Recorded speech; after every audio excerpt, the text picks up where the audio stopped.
What's up? Wanted to go over this as this was a conversation that was coming up in regard to deloads with several clients. And so I wanted to break this down so that you guys understand why we do deloads and why they're important. So a lot of people are exercising hard, they're dieting hard, things along those lines, and they're not seeing results. They're frustrated. They're like, hey, Austin, like, how do I fix what's going on? And so normally what happens is, let's say we're trying to build our glutes and we would train legs, and there's been a lot of exercises that we've been doing. But one thing that we know for sure that's happening is there's a high stimulus. Okay. So I know it's kind of confusing since this is upside down, but we're going to talk about why positive adaptation occurs. So stimulus is a stress, right? Technically speaking, too much stress or stimulus is negative, right? So we want to see a positive adaptation or, quote, building a bigger butt or muscles. And so as a result, if the stimulus is very, very high and we're not seeing great returns, then what's happening is we're just going to continue to keep pushing that, not see any progress, not see weight go down, not see improvements in any of those areas. And so what we have to do is identify based on data of rep sets, how much weight we're pushing, things along those lines.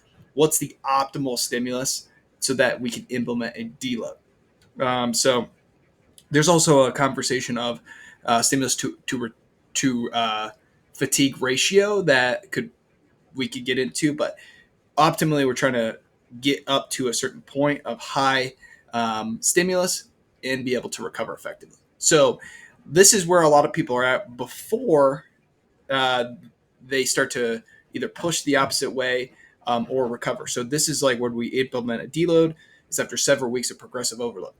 And so what happens is we see a positive curve upwards towards positive adaptation when we implement a deload.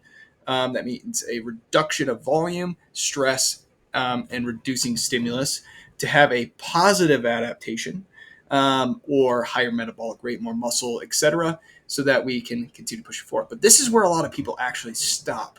And so what we want to see is we want to see a progressive overload over time. So this could be years, months, etc. But mostly it's going to be, if we're looking at it 1 year, this could be like 1 month. And then what we can see is the next month, etc. And so what we want to see here is the improvement here in this adaptation so that we can continue to build muscle over time. And so as a result, if we continue pushing forward, we get to a higher curve, thus bigger muscles, and in this case, bigger glutes. So what we want to see here is this positive adaptation.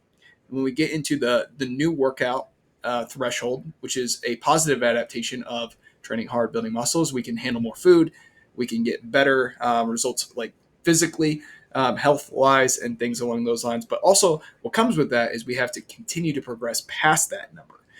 And so having a higher stimulus comes with that, and we have to continue this cycle over time. And so if you guys have questions about what is breaking down, what does recovery look like, what's adaptation look like more in detail, please let me know and reach out.